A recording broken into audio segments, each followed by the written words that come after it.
अस्सलाम वालेकुम स्टूडेंट्स, आपकी टीचर लैब 4 के साथ हाजिर है। लैब 4 में हमने जो टास्क परफॉर्म करने हैं उनमें एक है हमारे पास sorting of data. Sorting of data mean कि किस तरह से आप डाटा को लॉजिकल फॉर्म में सॉर्ट कर सकते हैं। लाइक आप देखें कि जब हम एक्सेल की शीट में काम करते हैं तो हम उसमें डाटा सॉर्ट करते हैं। मीन के सबसे पहले हम अगर चाहते हैं कि हमारे पास स्मॉलेस्ट वैल्यू आए और सबसे लास्ट में लार्जेस्ट आए तो इसको बोलते हैं डाटा सॉर्टिंग। इसी तरह से अगर अल्फ़ाबेटिकली देखा जाए तो हम क्या करते हैं कि सबसे पहले हम ये चाहते हैं अल्फ़ाबेटिकली अगर हमारा डाटा ऑर्डर्ड हो तो सबसे पहले हमारे पास वो वैल्यू आएगी जो ए से स्टार्ट होगी और सबसे लास्ट में वो वैल्यू होगी जो जेड से होगी। तो MS SQL में हम डाटा को सॉर्ट कर सकते हैं by using order by class. ठीक है, ऑर्डर बाय की क्लास को यूज़ करते हुए हम डाटा को सॉर्ट कर सकते हैं।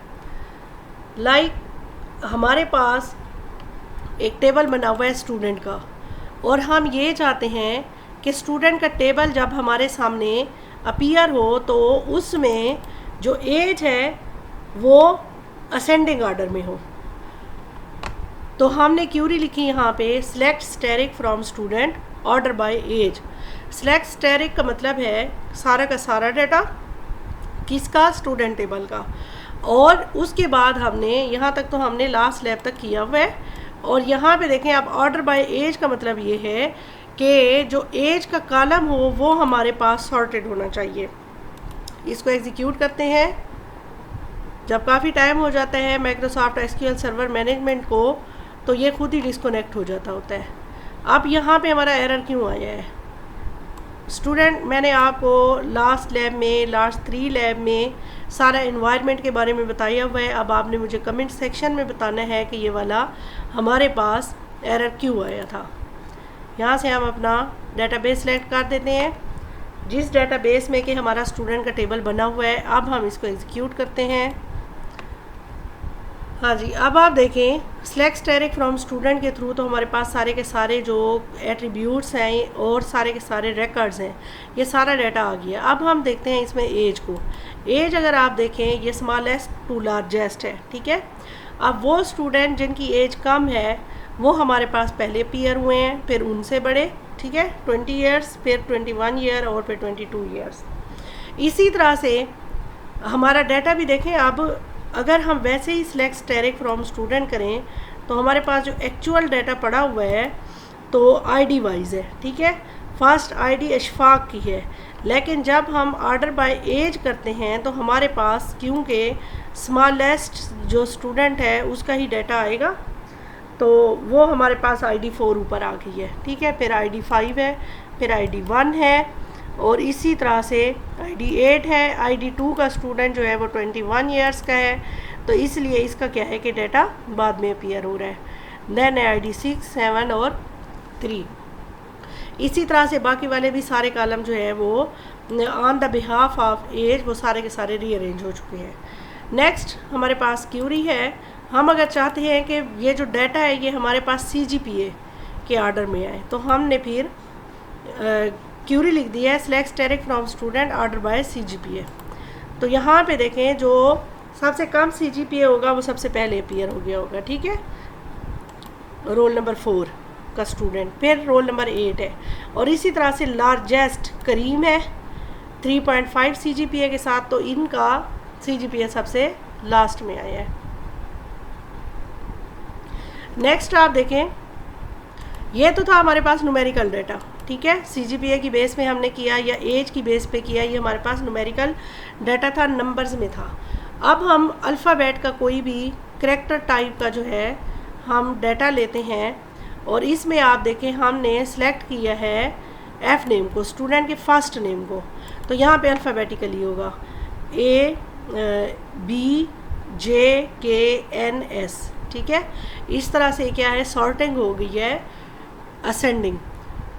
और नेक्स्ट स्टूडेंट आप देखें कि जब भी हम ऑर्डर बाय की क्लास लगाते हैं तो ये बाय डिफ़ॉल्ट असेंडिंग ऑर्डर में डाटा को अरेंज कर देता है। बट अगर हम ये चाहते हैं कि डाटा जो है वो डिसेंडिंग ऑर्डर में आए, मीन के लार्जेस्ट वैल्यू हमारे पास सबसे पहले आए, तो उसके लिए हम क्या करेंगे, select asterisk from student order by age descending. Mean के हमने यहाँ पे कीवर्ड लिख देना है डिसेंडिंग की शॉर्ट फॉर्म। अब हम जब इसको करेंगे तो हमारे पास देखें बड़ी एज का स्टूडेंट सबसे पहले आ जाएगा, ठीक है, जवाद। तो स्टूडेंट हम इस तरह से डाटा को ऑर्डर बाय यूज़ करते हुए डाटा को अरेंज कर सकते हैं। इसके बाद हमने देखना है सिलेक्शन। अगर हम सारे का सारा डाटा हमें नहीं चाहिए, किसी ख़ास स्पेसिफिक क्राइटेरिया को हम यूज़ करते हुए स्पेसिफिक रोज़ को हम सिलेक्ट कर सकते हैं बाय यूजिंग वेयर क्लास, ठीक है, वेयर क्लास यूज़ करते हुए। वेयर क्लास हमेशा तब यूज़ होता है कि जब हमें पूरे के पूरे रिकॉर्ड नहीं चाहिए होते। रिकॉर्ड्स आपको पता है कि जो हमारा टेबल होता है उसकी रोज़ को बोलते हैं, इसको टप्पल भी बोलते हैं। जब हमें सारी की सारी रोज़ डाटा की नहीं चाहिए होती, हमें स्पेसिफिक रोज़ चाहिए होती हैं, तो हम क्या करते हैं, वेयर की क्लास को यूज़ करते हैं। अब वेयर की क्लास को यूज़ करते हुए हम ये चाहते हैं कि हम देखें कि लाहौर से कितने स्टूडेंट हमारे इंस्टीट्यूट में पढ़ रहे हैं, तो हम वेयर क्लास में लाहौर यूज़ करेंगे। या हम ये देखना चाहते हैं कि BCS के स्टूडेंट कितने हैं, तो हम वेयर के साथ जो डिग्री है उसमें हम BCS लिख देंगे। इसके साथ हम एग्जांपल्स करेंगे तो आपको ज़्यादा अच्छे से समझ आएगा। तो यहाँ पे क्यूरी मैंने लिखी है, select asterisk from teacher where bonus is equal to 11,000। अब यहाँ पे हमारे पास जैसे ही हम इस क्यूरी को एग्जीक्यूट करेंगे, हमारे पास सिर्फ उन टीचर्स का डाटा शो होगा कि जिनका बोनस जो है वो 11,000 है। तो इसमें देखिए आपके पास सारे के सारे रिकॉर्ड नहीं आए हैं, ओनली वन रिकॉर्ड आया है, क्योंकि यही स्पेसिफिक क्राइटेरिया पे को फुलफ़िल कर रहा था। यहाँ पे देखिए 11,000 ओनली वन टीचर का है, ठीक है। इसके अलावा आप देख लें बेशक कि टीचर के टेबल के अंदर 11,000 बोनस और किसी का भी नहीं होगा सिवाय एक टीचर के, ठीक है, सलमा।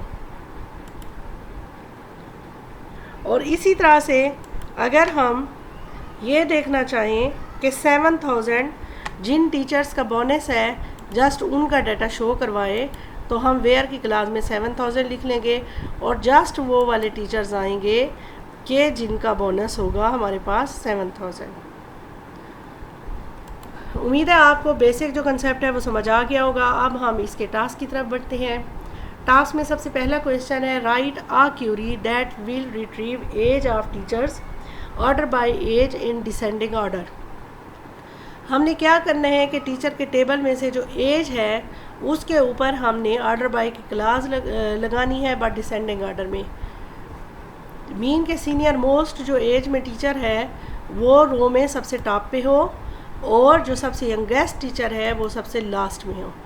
तो देखें इस तरह से अगर आप एज को देखें तो 40 ईयर्स की जो आयशा हैं उनका जो है डाटा वो सबसे टॉप पे है, और 28 ईयर के जो जमाल हैं इनका डाटा सबसे लास्ट में है।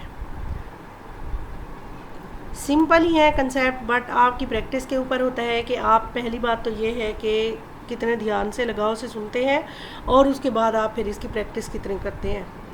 Write a query that will retrieve data of teachers whose bonus is 11,000। ये वही वाली क्यूरी है कि हमने उन टीचर्स का डाटा शो करवाना है कि जिनका बोनस जो है वो 11,000 हो। तो क्यूरी इसकी आएगी, select asterisk from teacher where bonus is equal to 11,000। ये हमने पहले भी एग्जीक्यूट की, एक बार फिर कर लेते हैं। इसमें जो ओनली वन टीचर ही है। नेक्स्ट आप देखिए, write a query that will display years of experience of those teachers whose house allowance is 22,700। हाँ तो बच्चों अभी तक जो हमने जितनी भी क्यूरीज लिखी है ना, वहाँ पे हमारे पास स्टेरिक की क्यूरी लग रही थी, लेकिन यहाँ पे डिस्प्ले के बाद ओनली ईयर्स ऑफ एक्सपीरियंस है, ठीक है। तो इसलिए यहाँ पे हम स्टेरिक की क्यूरी नहीं लगाएंगे, यहाँ पे जस्ट हम एक ही कॉलम मेंशन करेंगे जो कि ईयर्स ऑफ एक्सपीरियंस का है।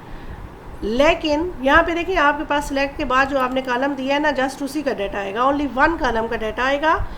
और लेकिन उन टीचर्स का कि जिनका हाउस अलाउंस 22,700 है। इस क्यूरी को हम एग्जीक्यूट करते हैं तो देखें हमारे पास कोई भी ऐसा टीचर नहीं है कि जिसका हाउस अलाउंस जो है वो 22,700 हो। नेक्स्ट है क्यूरी हमारे पास, write a query that will display all teachers. यहाँ पे देखो अब ऑल का वर्ड आ गई है तो यहाँ पे हम स्टेरिक लगाना है। All teachers whose teacher ID is 5009। अच्छा बच्चों, आपने एक बात हमेशा याद रखनी है कि जो आईडी होती है वो प्राइमरी की होती है और प्राइमरी की कभी भी डुप्लिकेट नहीं होती। अगर किसी टेबल के अंदर कोई प्राइमरी की डुप्लिकेट आ जाए तो वो टेबल तो हो सकता है बट वो रिलेशन नहीं हो सकता। ठीक है, प्राइमरी की हमेशा यूनिक होती है, तो हमें खुद पता होना चाहिए यहाँ पे ओनली वन टीचर ही डिस्प्ले होना चाहिए। अगर एक से ज़्यादा टीचर डिस्प्ले हुए तो इट मीन्स के ये जो टेबल है ना इसमें गड़बड़ है। तो यहाँ पे हमारे पास कोई एक भी टीचर ऐसा नहीं है कि जिसकी टीचर आईडी 5009 हो। 509 करके देखते हैं तो हमारे पास जो है मुश्ताक वो आ गए हैं, लेकिन क्योंकि हमारे क्वेश्चन की रिक्वायरमेंट के मुताबिक क्यूरी एक्चुअल ये बनती है। Write a query that will retrieve teacher first name and teacher last name. यहाँ पे होगा teacher last name as full name of teacher whose qualification is PhD। तो यहाँ पे हमने क्या करना है कि टीचर के फर्स्ट नेम को और लास्ट नेम को कनकेटिनेट करना है, या आप कह लो कि इसको मर्ज करना है। और यहाँ पे जो हमने लास्ट लैब में किया कि हमने कनकेटिनेट ऑपरेटर यूज़ करना है। ठीक है, प्लस का जो साइन होता है इसको हम एज आ कनकेटिनेट ऑपरेटर भी यूज़ कर सकते हैं।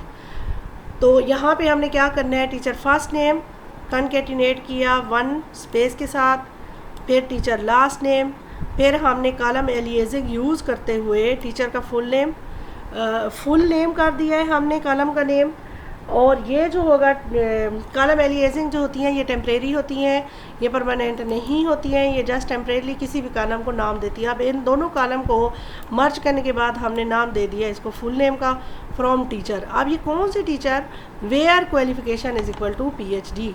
अब हम इस क्यूरी को एग्जीक्यूट करेंगे तो हमारे पास सिर्फ एक ही कॉलम आएगा और उसका नाम है जी फुल नेम, जो कि हमने कॉलम एलियासिंग में रखा था। और इसमें हमारे पास टीचर का फर्स्ट नेम और लास्ट नेम है, और ये हमें पता है कि ये दो वो टीचर्स हैं कि जिनकी क्वालिफिकेशन PhD है। नेक्स्ट हमारे पास क्वेश्चन है, write a query that will retrieve data of all teachers order by teacher first name in ascending order. Simple है, हमने क्या करना है कि टीचर का जो फर्स्ट नेम है इसके ऊपर हमने ऑर्डर बाय की क्लास रखनी है और इसके सामने हमने कुछ भी नहीं लिखना, क्योंकि बाय डिफ़ॉल्ट जब भी आप ऑर्डर बाय की क्लास को यूज़ करते हो तो ये बाय डिफ़ॉल्ट असेंडिंग ऑर्डर में ही होती है। बट अगर आप इसको कीवर्ड इसका लिख भी दो तो भी कोई मसला नहीं है, आपका रिज़ल्ट सेम रहेगा। तो हमारे पास जो टीचर का सारा डाटा आ गया है और ये हमारे पास ऑर्डर्ड बाय है टीचर के फर्स्ट नेम पे और असेंडिंग ऑर्डर में है। नेक्स्ट हमारे पास क्वेश्चन है, write a query that will retrieve data of all teachers order by age in descending order. हमने क्या करना है कि जो टीचर का सारा डाटा है वो रिट्रीव करवाना है, तो सिलेक्ट स्टेरिक फ्रॉम टीचर की कमांड लगेगी और उसके बाद ऑर्डर बाय एज करना है और इसके सामने हमने कीवर्ड लिख देना है डिसेंडिंग का, क्योंकि बच्चों आपको मैं बार बार बता रही हूँ कि हमारे पास जो ऑर्डर बाय की क्लास होती है बाय डिफ़ॉल्ट वो असेंडिंग ऑर्डर में होती है। अगर आपको डाटा चाहिए डिसेंडिंग ऑर्डर में तो आपको ये कीवर्ड लिखना पड़ेगा। नेक्स्ट हमारे पास क्यूरी है, write a query that will display all teachers who live in Rawalpindi. यहाँ पे भी हमने ऑल टीचर्स का डाटा लेना है, तो सिलेक्ट स्टेरिक फ्रॉम टीचर की क्यूरी लगेगी और इसके बाद हमें स्पेसिफिक वो वाले टीचर्स चाहिए जो कि रावलपिंडी में रहते हैं। तो जब हमें स्पेसिफिक नंबर ऑफ़ रोज़ चाहिए होंगी तो हम वेयर की क्लास यूज़ करेंगे। तो आगे हमारे पास जो क्यूरी आ रही है वो है where city is equal to Rawalpindi. अब हमारे पास वो टीचर डिस्प्ले हो गए कि जो रावलपिंडी से बिलोंग करते हैं। नेक्स्ट हमारे पास क्यूरी है, write a query that will retrieve all teachers whose last name is Iqbal. तो ये स्टूडेंट्स आप लोगों ने खुद करनी है और ये मुझे कमेंट सेक्शन में आपने इसका आंसर बताना है। नेक्स्ट क्यूरी है हमारे पास, write a query that will retrieve all teachers whose qualification is PhD। तो ये क्यूरी भी स्टूडेंट्स आप लोगों ने खुद लिखनी है और इसका आंसर आपने मुझे कमेंट सेक्शन में बताना है। Next query, write a SQL statement that will not retrieve duplicate city from teachers. अब ये जो नॉट डुप्लीकेट कहा गया है, तो स्टूडेंट हमने लास्ट लैब में पढ़ा था डिस्टिंक्ट का वर्ड। डिस्टिंक्ट का वर्ड हम तब यूज़ करते हैं कि जब हमें डाटा डुप्लीकेशन में नहीं चाहिए होता। और डिस्टिंक्ट का वर्ड क्या है कि हमने यूज़ करना है यहाँ पे सिटी के लिए। तो हम यहाँ पे क्यूरी लिखेंगे select distinct city from teacher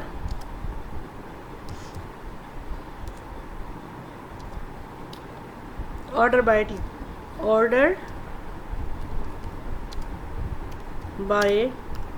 city.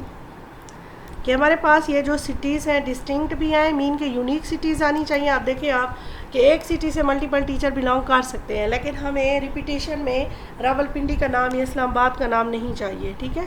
जैसा कि इस वाले रिज़ल्ट सेट में आप लोग देख रहे हो, इस तरह से हमें रिज़ल्ट सेट नहीं चाहिए। तो हम क्या करेंगे, पहले तो हमारे पास यूनिक सिटीज़ होनी चाहिए और फिर वो सिटीज़ ऑर्डर बाय होनी चाहिए, ठीक है। नेक्स्ट हमारे पास क्यूरी है write a SQL statement that will not retrieve duplicate salary from all teachers order by salary. तो यहाँ पे अब हमने क्या करना है, डिस्टिंक्ट की जो क्लास है वो हमने लगानी है सैलरी के साथ, और select distinct salary from teacher order by salary हमने कर देना है कि पहले तो हमारे पास जो सैलरीज़ हैं वो डिस्टिंक्ट यूनिक आनी चाहिए और फिर वो अरेंज होके आनी चाहिए, ठीक है, smallest to largest. Next query very important है, इसमें हम देखते हैं कि कनकैटिनेशन की ये क्यूरी है। Write a SQL statement that will merge year of experience and bonus from teacher where bonus is equal to 9000। तो यहाँ पे कहने में तो ये सिंपल है कि हमने दो जो है कॉलम उनको हमने मर्ज करना है।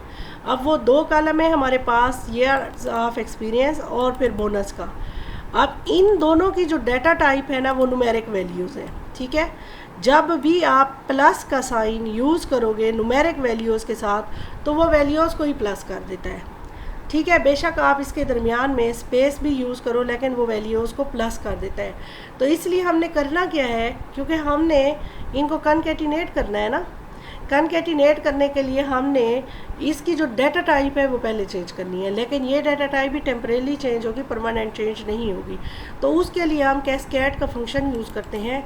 कैस्केड का फंक्शन है, ठीक है। ब्रैकेट के अंदर हमने सबसे पहले वो जो एट्रीब्यूट है जिसकी वेरिएबल जिसकी आप डाटा टाइप चेंज करना चाह रहे हो उस एट्रीब्यूट का आपने नाम लिखा, उसके बाद एज का कीवर्ड और जिस डाटा टाइप में उसको चेंज करना चाह रहे हो वो डाटा टाइप आपने लिख दी, ठीक है।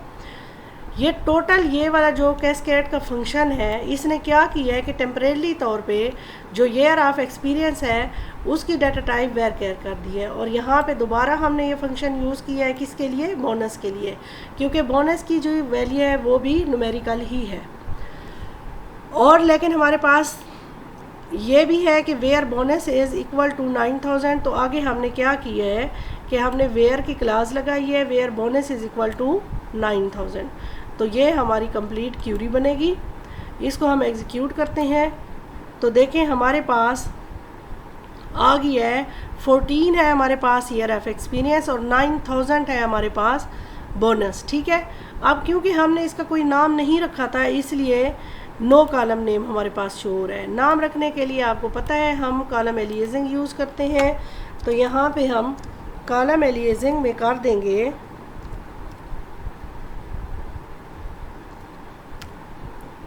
Experience plus bonus. तो हमारे पास अब कॉलम का नेम भी शो हो जाएगा, ठीक है। एक्सपीरियंस और ये बोनस है। अच्छा स्टूडेंट, अगर आप लोग चाहो तो आप इसके ऊपर से ये कैस्केडिंग का जो फंक्शन है ये हटा के तो क्यूरी लगा के देखना, फिर आप देखना कि क्या होता है, ठीक है। ये जस्ट इसकी जो वैल्यूज़ हैं इनको प्लस कर देगा। अब हमारे पास अगर ये 14 है एक्सपीरियंस और 9000 है बोनस।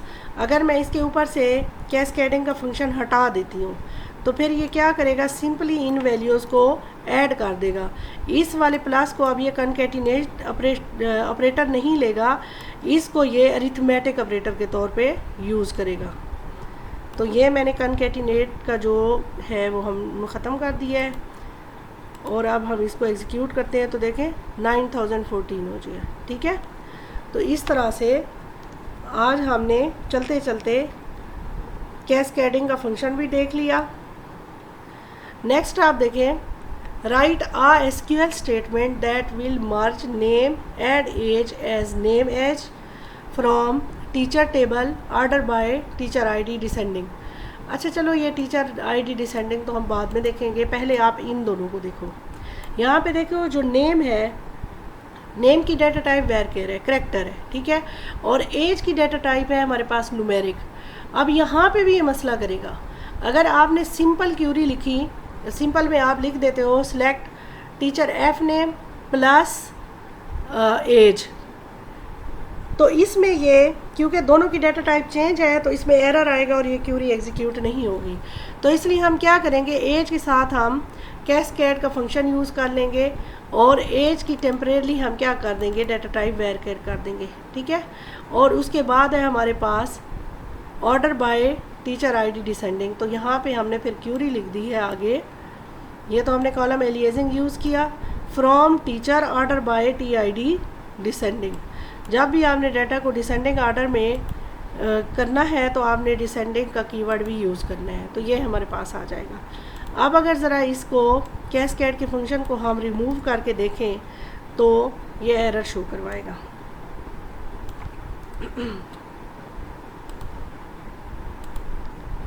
ठीक है, ये क्यूरी एग्जीक्यूट इसने नहीं की। नेक्स्ट हमारे पास क्यूरी है, right SQL statement that will retrieve distinct name and city from student table order by name. अच्छा स्टूडेंट, हम डिस्टिंक्ट जो है ना, दो कॉलम को भी एक साथ हम शो करवा सकते हैं, लेकिन उसके लिए डिस्टिंक्ट का ओनली वन कीवर्ड एनफ होगा। अब देखो डिस्टिंक्ट है, हम क्यूरी लिखेंगे select distinct F name, student का एफ नेम फर्स्ट नेम है, comma city from student order bye F name. तो ये हमारे पास टोटल क्यूरी। अब यहाँ पे ये जो हमारे फर्स्ट नेम है स्टूडेंट के, ये भी रिपीट नहीं हो रहे होंगे, और जो हमारे पास सिटी है, सिटी हमारे पास रिपीट हो रही है। ठीक है, यहाँ पे देखें मुल्तान मुल्तान, रावलपिंडी रावलपिंडी, लेकिन इसमें फ़र्स्ट नेम की बेस पे, क्योंकि फ़र्स्ट नेम जो है उन सब की इसने सिटी तो शो करवानी है। ठीक है, उम्मीद है आपको यहाँ तक समझ आ गई होगी। अगर आपका कोई भी कन्फ्यूजन है, कोई भी क्वेश्चन है तो आप कमेंट सेक्शन में मुझसे पूछ सकते हैं। इंशाल्लाह नए कंटेंट के साथ, नई वीडियो के साथ बहुत जल्द हाजिर होंगे। तब तक के लिए अल्लाह हाफिज़।